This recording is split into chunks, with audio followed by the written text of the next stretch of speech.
ओम श्री गुरुवे नमः। ओम शांति शांति शांति। प्रणाम भगवान। भगवान योग वासिष्ठ महारामायण से निर्वाण प्रकरण उत्तरार्ध से सत्संग प्रारंभ करते हैं भगवान, जिसमें शीर्षक है कल्पना या संकल्प के त्याग का स्वरूप, कामना या संकल्प से शून्य होकर कर्म करने की प्रेरणा, दृश्य की सत्ता तथा तत्व ज्ञान से मोक्ष का प्रतिपादन। श्री रामचंद्र जी ने पूछा, ब्राह्मण, जब पुरुष देह प्राण आदि में अहंता ममता आदि कल्पनाओं को त्याग देगा, तब फिर उससे कोई भी कर्म नहीं बन सकता। ऐसी दशा में शरीर के भरण पोषण की चेष्टा से भी विरत हो जाने के कारण उस देहधारी जीव का शरीर शीघ्र ही गिर सकता है। अतः जीवित पुरुष के लिए यह कल्पना त्यागपूर्वक व्यवहार कैसे संभव है? श्री वशिष्ठ जी ने कहा, रघुनंदन, जीवित पुरुष के लिए ही कल्पनाओं का त्याग संभव है। जो जीवित नहीं है उसके लिए नहीं। इस कल्पना का यथार्थ स्वरूप क्या है, यह बतलाता हूँ, सुनो।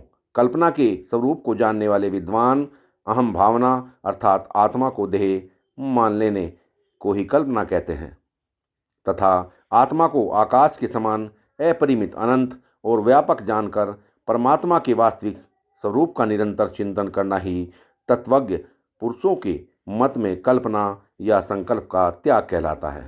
संकल्प शून्य होकर चुपचाप स्थित रहने से ही उस परम पद की प्राप्ति होती है, जहाँ उच्च कोटि का साम्राज्य भी तिनके के समान तुच्छ प्रतीत होता है। समस्त कर्म और उसके विस्तृत फलों को सोए हुए पुरुष की भांति सर्वथा भूलकर प्रारब्ध अनुसार प्राप्त हुए कार्य के लिए संकल्प शून्य होकर मनुष्य को चेष्टा करते रहना चाहिए। अपने कर्मों में यदि वासना रहित प्रवृत्ति का अभ्यास हो जाए तो यही उच्च कोटि का धैर्य है, जो भावी जन्म रूपी ज्वर का निवारण कर देता है। वासना और संकल्प से शून्य होकर प्रारब्धवश प्राप्त हुए कार्य का अनुसरण करते हुए चाक के ऊपर घूमने वाले घट आदि की भांति धीरे धीरे उपरत होते हुए कर्मों में लगे रहना चाहिए।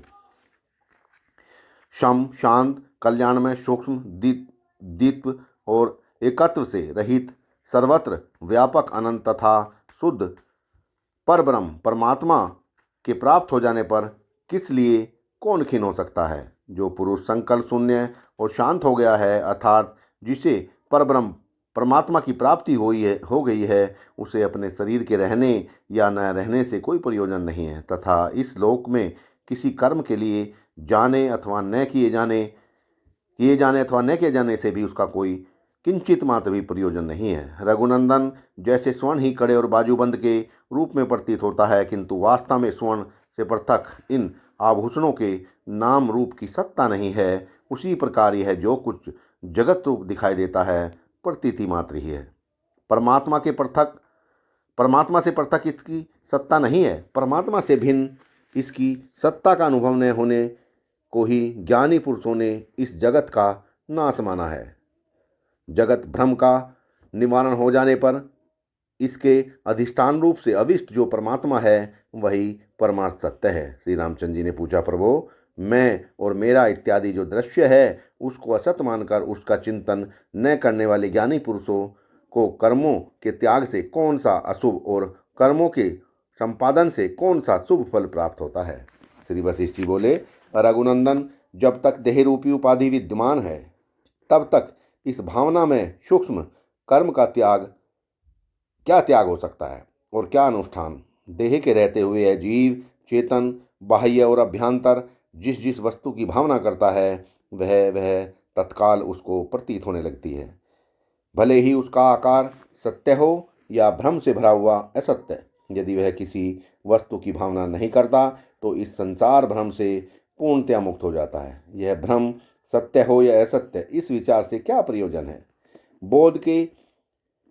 बोध होने के पश्चात इस प्रकार की प्रतीति का स्वयं ही लय हो जाने से जो इसका अत्यंत अभाव सिद्ध होता है उसी को जगत का त्याग, अनासक्ति एवं मोक्ष माना गया है। इसलिए जब तक यह शरीर विद्यमान है तब तक कर्मों का सर्वथा त्याग नहीं हो सकता, परंतु जो अज्ञानी कर्म का आदर करते हैं वे उसके मूल को नहीं छोड़ते हैं।